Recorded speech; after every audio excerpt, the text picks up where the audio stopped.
Le Parti socialiste s'était fourvoyé en s'alliant à LFI, sachant tout le mal que Mélenchon a fait au Parti socialiste. Oui, de tout le temps. Sachant tout cela. Ce qui me préoccupe plutôt, ce sont les Verts. Parce qu'ils sont les écologies, si l'on veut. Parce qu'ils sont ambigus. Vous voyez, d'un côté, ils sentent effectivement que il faut effectivement marcher non pas vers les extrêmes, mais vers le centre. Et en même temps, ils ont des critiques qui sont... heureusement que le Premier ministre s'est encaissé. On a dit tout à l'heure, moine soldat. Quelqu'un a dit, il n'y a ni moine, ni soldat. Le républicain et la République veut justement que le débat ait lieu au Parlement, que les parlementaires prennent leurs responsabilités et le gouvernement la sienne. Et les choses iront... De toute façon, sur la question du lien entre le Premier ministre et le Président, même quand il y avait les vraies cohabitations,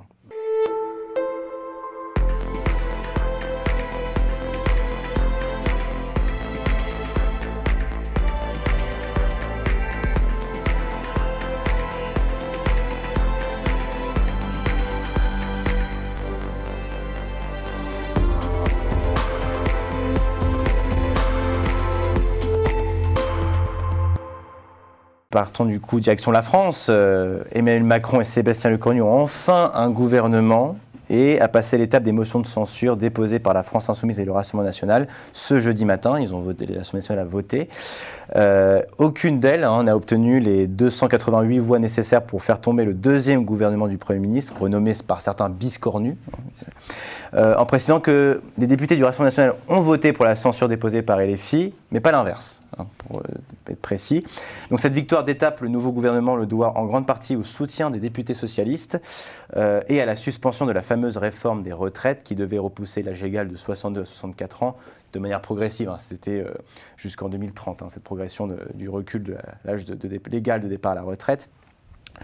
Une victoire, donc, mais à quel prix? Parce que reste le problème du vote du budget, qui n'est pas encore réglé, de la dette et du financement de l'ensemble des structures publiques françaises. Et justement, pour compenser la suspension de la réforme des retraites, le ministre de l'économie, Roland Lescure, a déjà annoncé une hausse de 14 milliards d'euros d'impôts, qui sera donc discutée évidemment à l'Assemblée nationale. Parmi les propositions, vous avez par exemple taxer le vapotage. Donc je pense qu'Elisabeth Borne ne soutiendra pas cette idée, mais aussi la taxation des petits colis, par exemple, pour ceux qui achètent des petits produits chinois, par exemple. Mais aussi le biocarburant sera taxé, ce qui paraît un peu en contradiction avec les appétences écologiques du moment. Bon, en tout cas, Sébastien Lecornu l'a répété lors de son discours de politique générale, le gouvernement proposera, nous débattrons, vous voterez. Alfred, est-ce que la Macronie s'offre là un répit suffisant pour tenir jusqu'en 2027 ? Bon, je dirais que ça, c'est une victoire un peu à la Pyrrhus, et que le Premier ministre actuel a su jouer assez subtilement, surtout dans la circonstance politique générée par la dissolution de 2024, qui fait effectivement qu'il n'y a pas de majorité assurée à aucun parti politique, et donc qui appelait justement l'Assemblée à faire des compromis. Et d'ailleurs, quand on pose la question aux Français, aux Françaises, ils disent effectivement il faut qu'ils s'entendent pour trouver les compromis nécessaires. Et puis, parce qu'il y a l'enjeu du budget qui s'oppose. Et si on veut effectivement avancer dans cette direction-là pour dire, nous avons deux échéances importantes. La première, c'est les élections qui viennent municipales l'année prochaine. Mars 2026, oui. Voilà, et puis 2027 pour la présidentielle. Et si on voulait effectivement apaiser les esprits, il fallait, au fond, donner un signal fort. Et ce signal fort, qui est donné par le Premier ministre au Parti socialiste sur le gel ou la suspension, peu importe, de cette loi sur la retraite, me paraît quelque chose d'intelligent, et non seulement d'intelligent, mais aussi de pragmatique. Parce qu'autrement, on allait vers la dissolution et personne, pour l'instant, n'a intérêt à cette dissolution. Sauf... Personne ? Personne. Sauf ceux qui, justement, heureusement que le Conseil d'État vient de débouter la demande de Marine Le Pen de suspension. La Cour européenne des droits de l'homme l'avait fait déjà en juillet. Et donc, ils veulent justement qu'il y ait le chaos jusqu'au bout pour éviter... d'enjamber jusqu'au... Exactement. Donc, je pense qu'il y a là... Alors, mais le plus dur commence. Oui, le plus dur commence maintenant. On va voir si le discours de la méthode du Premier ministre va marcher dans les discussions, dans les débats qui vont avoir lieu au Parlement là-dessus. Alors, j'ai entendu Malhuret hier au Sénat, avec sa faconde habituelle. Son art du verbe. N'est-ce pas? Absolument. C'est un orateur hors pair qui a invité les socialistes espagnols à venir exactement donner une leçon. Voilà. De gestion justement de la dette et du budget. Exactement. Donc, moi je me dis, là on est vraiment au cœur, au vif du sujet maintenant. On va voir ce que cela va nous donner. De toute façon, il y a quand même une forme d'unanimité chez tous les parlementaires pour qu'on donne un budget à la France d'ici au 31 décembre. C'est ça l'objectif. Après, vogue la galère, comme on dit. Oui, mais en même temps, là, vous parliez du péril du Rassemblement national s'il y avait eu dissolution. C'est peut-être reculer pour mieux s'effondrer, parce que quand les Français vont voir les conséquences, par exemple, de la suspension de la réforme, avec notamment cette hausse d'impôts annoncée, alors, ça ne sera peut-être pas 14 milliards, peut-être qu'ils annoncent 14 milliards pour que ce soit plus que 10 milliards à la fin, mais à court terme, les gens vont voir que leur quotidien ne s'améliore pas forcément, et verront que le Parti socialiste, en tout cas, il risque de traduire, selon moi, mais à vous de me contredire, cet arrangement comme une magouille politico-politicienne pour sauver des postes, parce que, notamment pour les députés socialistes, ils savent qu'ils sont sur des circonscriptions, dans leur partage qu'ils avaient fait avec Nouveau Front Populaire, sur des zones, notamment rurales, où le Rassemblement national a plus de chances de gagner. Donc, il y avait ce danger-là aussi pour... Sans aucun doute. Mais la réalité, au fond, politique actuelle de la France, c'est que même s'il y a dissolution, il n'y aura pas de majorité. Il n'y aura aucun parti politique. Donc, on retombera dans la même situation. Alors, est-ce qu'il vaut mieux... En 2027, on aura un chef d'État, mais les législatives qui suivront, on ne peut pas présager qu'il y aura un parti majoritaire. Exactement. Donc, c'est ça, au fond, ce que la situation temporaire actuelle évite. Alors, la question, justement, des conséquences de cette suspension, de ce gel, justement, de la loi sur la retraite. Bien sûr, les socialistes se gargarisent des 3,5 millions de foyers qui vont bénéficier de ce report-là. Mais de l'autre côté, ce sont les jeunes qui travaillent aujourd'hui qui vont porter le poids justement de ce décalage. Mais on n'en est pas encore là, puisque ça va être discuté pour trouver quand même les compensations nécessaires. Et c'est ça. Une promesse de ne pas utiliser le 49.3. Le 49.3. Et ça, c'est aussi un gage très intéressant. Mais en réalité, on découvre les vertus du non-usage du 49.3 maintenant. Alors qu'effectivement, les fondateurs de la Ve République avaient choisi cette option-là dans des cas exceptionnels. C'est-à-dire qu'on ne pouvait pas en faire un instrument de gestion au quotidien, justement, des crises politiques ou autres. Malheureusement, surtout lors du premier mandat et puis le second d'Emmanuel Macron, il y a eu un abus quand même. Même si Michel Rocard aussi en avait abusé, beaucoup à l'époque où il était Premier ministre. Et donc, on a dévoyé cette loi. Et je pense maintenant, on revient à son esprit, quitte aux parlementaires maintenant à prendre leurs responsabilités. Le Premier ministre l'a dit, on propose, vous le débattez, et puis, on vote, et ça passe. Et donc, à chacun de prendre ses responsabilités. Parce que sinon, c'est qu'au fond, les parlementaires ont fait jusqu'à présent, c'est de fuir leurs responsabilités. En se déportant surtout sur le président de la République, etc. Ah mais non, mais vous avez la gestion du Parlement. Quand on voit en fait cette situation-là, ce qu'on observe, c'est qu'on a perdu un an. Exactement. Le président, au sortir de l'élection européenne, a dit on a besoin d'une clarification. La clarification, on l'a eue, pas de majorité. On avait dit même ici, c'est pas pour s'enorgueillir, que l'alliance PS-LFI était une alliance de circonstances, la preuve. Et aujourd'hui, maintenant, le PS a enfin compris qu'il fallait sortir du joug de la LFI. Et je pense même que c'était très grave si le PS n'était pas allié, n'avait pas négocié, parce que je pense qu'il y avait vraiment une grande responsabilité de la classe politique. Et ce que vous dites par rapport économique, ça allait être beaucoup plus grave, parce qu'on a tendance, malheureusement, toujours, dans cette Ve République, cette hyper-présidentialisation, d'être focus sur Emmanuel Macron, mais c'est la classe politique, parce qu'on est face à une crise institutionnelle. Donc là, en fait, maintenant, on peut avancer. Je pense qu'en tout cas, le PS a bien joué, Olivier Faure a bien joué avec ses négociations et a obtenu gain de cause sur un certain nombre de sujets, 49.3 et surtout la réforme de la retraite qui est gelée. Et on voit un signe fort à la population. Parce que je pense que même la droite dit qu'il voulait aussi ce gel-là et finalement ça monte bien.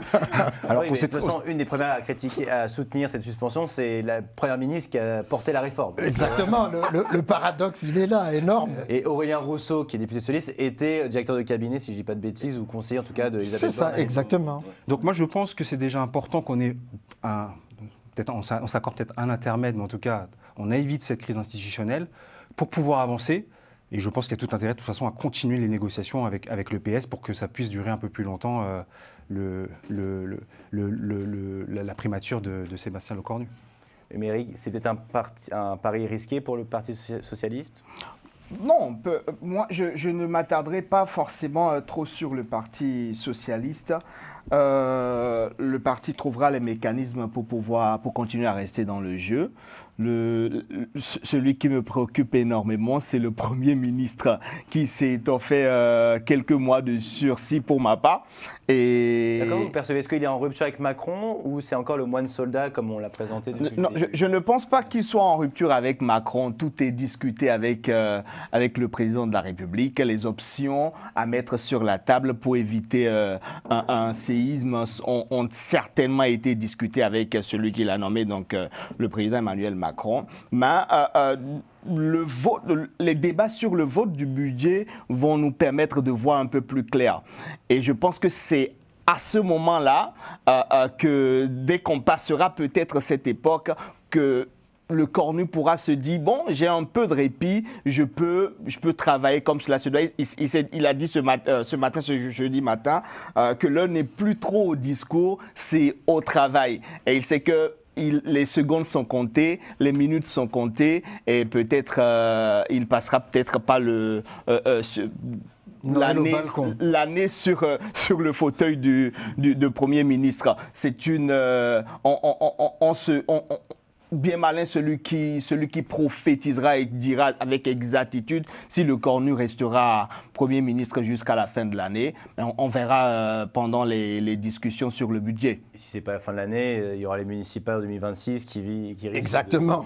Voilà, qui donneront une couleur du paysage politique de la France. Ben Yaya, est-ce que c'est aussi une auto... Oui, vous voulez dire Oui, je pense que la France avait bien besoin de cette trêve.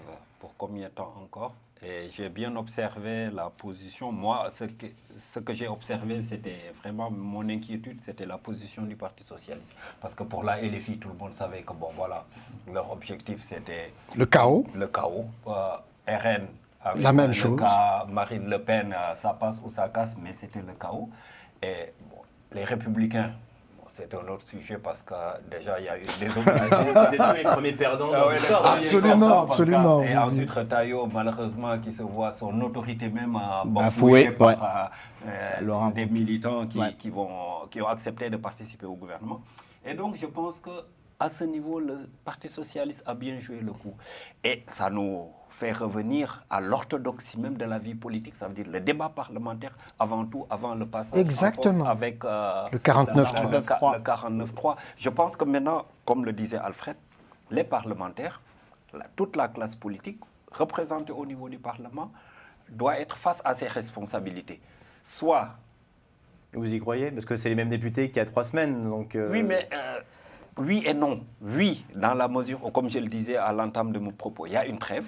est-ce que cette trêve va passer le cap de la nouvelle année? Mais comme vous l'avez souligné, il y a également les élections locales qui se profilent à l'horizon. Et donc, chacun essaie d'ici là de tirer son épingle du jeu. Le Parti socialiste qui a déjà les yeux rivés sur ces élections, essaie de voir par rapport à certaines circonscriptions comment se positionner ou bien comment passer devant la RN, ainsi de suite. Donc, c'est une trêve, mais ce n'est pas complètement une trêve, c'est une veille d'armes plutôt. Mais juste pour conclure sur ce sujet, je vais poser cette question un peu provocatrice, un peu cynique. C'est à partir du moment où vous avez en fait 3 blocs qui sont très distincts, parce que C'est ça. dans les années 70, il y a toujours eu 3 blocs, mais les 2 autres blocs sur l'extrémité étaient plutôt c'était la gauche et la droite de gouvernement, donc c'était plus facile de faire des alliances avec le bloc central. C'est ça. Là, les 3 blocs, c'est les 2 extrêmes et le bloc central. Chaque bloc a intérêt à ce que, enfin, il y a toujours 2 tiers de l'Assemblée qui a intérêt à ce que le 3e échoue. Oui. Tout à fait. Donc, vos espérances sur le dialogue, le débat de qualité, j'avoue que j'y crois moyen, parce que LFI et le Rassemblement national n'ont pas intérêt à ce que cette alliance, on va dire, En Marche Horizon, Parti socialiste, réussisse à faire fonctionner le pays, à résoudre quelques problèmes à court terme, d'ici les municipales et surtout d'ici la présidentielle 2027. Mais juste le fait qu'il y ait qu'on privilégie le débat parlementaire sous la surveillance de la population, c'est déjà un pas. Moi, je pense effectivement que, en réalité, le RN, le Front National et les filles de l'autre côté sont dans leur position habituelle. Et au fond, c'est tout ce bloc-là. Le Parti socialiste s'était fourvoyé en s'alliant à LFI, sachant tout le mal que Mélenchon a fait au Parti socialiste, de tout le temps. Sachant tout cela.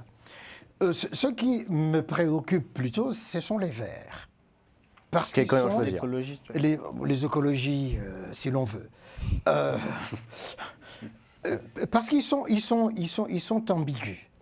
Vous voyez, d'un côté, ils sentent effectivement que il faut effectivement marcher non pas vers les extrêmes, mais vers le centre.